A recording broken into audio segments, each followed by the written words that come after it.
क्यों नहीं कानून ऐसा बन जाता कि किसी भी धर्म के महान पुरुषों के खिलाफ अगर यदि कोई व्यक्ति अभद्र टिप्पणी करता है तो उसको देशद्रोह के श्रेणी में लाकर उसको सजा दी जाएगी। प्रशासन अगर अलर्ट होता, कोई कहीं से निकलता, अपना आवेदन लेकर के वहीं ले लेता, तो शायद लोग सड़क पर नहीं निकलते। सीधे 47 सीधे गोली शूट। पर बिहार सरकार के मंत्री नितिन नवीन की भी गाड़ी पर हमला हुआ।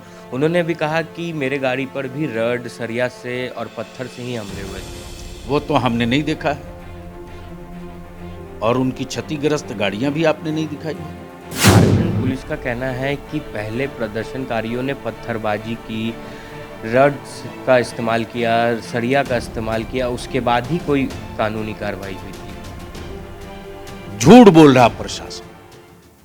नमस्कार, आप देख रहे हैं लाइव सिटीज में हूँ आपके साथ शिवम। जुम्मे की नमाज के बाद जो कल तस्वीर पूरे देश में देखने को मिली, ऐसे में आपको बता दें कि खास करके रांची में जो तस्वीरें सामने निकल कर आई, उसमें बिहार सरकार के पथ निर्माण मंत्री नितिन नवीन के गाड़ी पर भी जानलेवा हमला हुआ। ऐसे में इस वक्त हमारे साथ जेडीयू के एमएलसी गुलाम रसूल बलियावी हैं, हम उनसे बात करेंगे। क्या लगता है कि जिस तरह से नूपुर शर्मा ने जो विवादित बयान दिया, उसके बाद पूरे देश का माहौल जो है वो बिगड़ सा गया है। लगातार प्रदर्शनकारी प्रदर्शन कर रहे हैं, कल बिहार सरकार के मंत्री के गाड़ी पर भी हमला हो गया। कहीं भी उग्र प्रदर्शन हो वो निंदनीय है। सबसे बड़ा तो भारत के लिए और भारतीय सभ्यता के लिए काला दिन वो था जिस दिन पैगंबर मोहम्मद सल्लल्लाहु अलैहि वसल्लम पर अभद्र टिप्पणी की गई और कैमरे के सामने की गई, एंकर की मौजूदगी में की गई, और इस तरह के अभद्र टिप्पणी करने वाले सीना तान के घूमते रहे। उन पर कोई कानूनी कार्रवाई नहीं हुई, उनको कोई सज़ा नहीं दी गई। ये सबसे बड़ा काला दिन था। अब रहा कि कल जुमा के बाद देश के अन्य राज्यों में एक वबाल आया। सच ये है कि देश भर की मस्जिदों से या प्रतिष्ठित किसी व्यक्ति या संस्था या इदारों की तरफ से ये आह्वान नहीं था। कुछ जगहों पर, कुछ शहरों में हिंसक झड़पें हुई जो नहीं होनी थी। अगर यदि कोई एक सोशल मीडिया में 2 रोज़ पहले इस तरह की बात आई, प्रशासन अगर अलर्ट होता, कोई कहीं से निकलता, अपना आवेदन लेकर के वहीं ले लेता, तो शायद लोग सड़क पर नहीं निकल पाते। बात रही रांची की, तो रांची में जिस तरह से डाइल्यूट किया जा रहा है और मोड़ा जा रहा है, सच ये है कि कम उम्र के बच्चे थे। हाँ, वो हमने तस्वीर भी देखी कि 15 से 20 साल के उम्र के ज़्यादा बच्चे वहाँ पे दिख रहे थे। वही थे। उन बच्चों को अगर वो नहीं रुक रहे थे तो आप वाटर कैनाल का इस्तेमाल कर लेते, आंसू गैस का इस्तेमाल करते, लाठी का इस्तेमाल करते। सीधे 47 सीधे गोली शूट। ये क्या दर्शा रहा है? यही ना कि हम बल और गोलियों के बदौलत हम दबा देंगे। क्यों नहीं कानून ऐसा बन जाता कि किसी भी धर्म के महान पुरुषों के खिलाफ अगर यदि कोई व्यक्ति अभद्र टिप्पणी करता है तो उसको देशद्रोह के श्रेणी में लाकर उसको सजा दी जाएगी? क्यों नहीं कानून बन जाता? बहुत सारा कानून बनता है, ये क्यों नहीं बनता?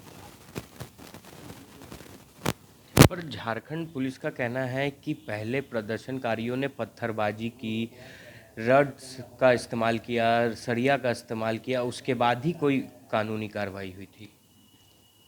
झूठ बोल रहा प्रशासन, अपना जुर्म छुपा रहा है। जो बच्चे आए हैं, जो फुटेज में आप लोग दिखा रहे हैं, किसी के हाथ में रड है क्या? किसी के हाथ में कोई डंडा है क्या? सब निहत्थे थे। मस्जिद में कोई लाठी डंडा रड लेके जाता है क्या? नमाज पढ़ के आए थे।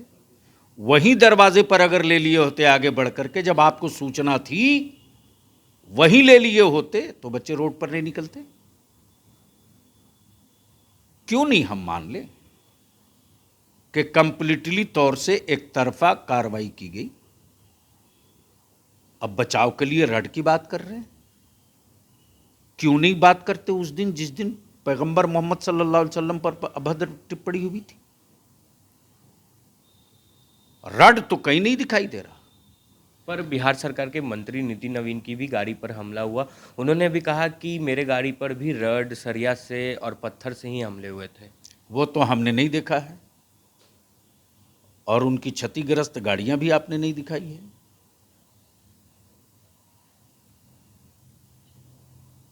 कैबिनेट मंत्री हैं, एक बड़ा मजबूत सेक्टर चलता है आपके सिक्योरिटी का, ऐसा तो कुछ नहीं दिखा। पर नितिन नवीन ने कहा कि वो निजी काम से वहाँ पे गए थे और वहाँ पर उपचुनाव चल रहे थे, तो मैं यहाँ से फ्लाइट से गया था, वहाँ पर एक स्कॉट मुझे मिली थी जो भी, पर भीड़ के कारण वो भी स्कॉट जो इधर उधर हो गई थी। अब इसकी जानकारी हमको नहीं। पर क्या लगता है कि जिस तरह से कल हिंसा देश के तमाम राज्यों में देखने को मिली, वो होनी चाहिए थी?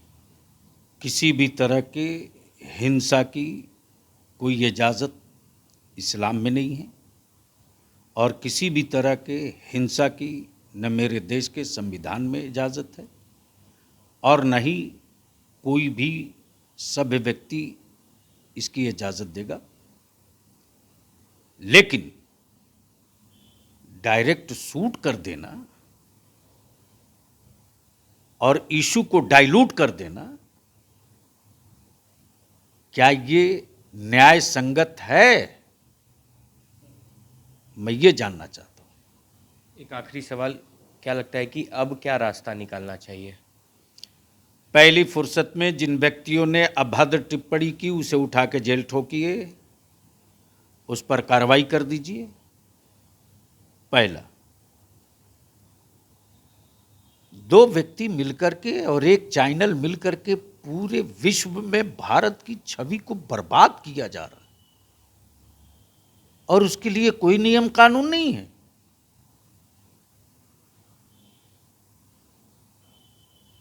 अपराधी को सजा दे दीजिए। क्यों नहीं दे रहे? किसने रोक रखा आपको?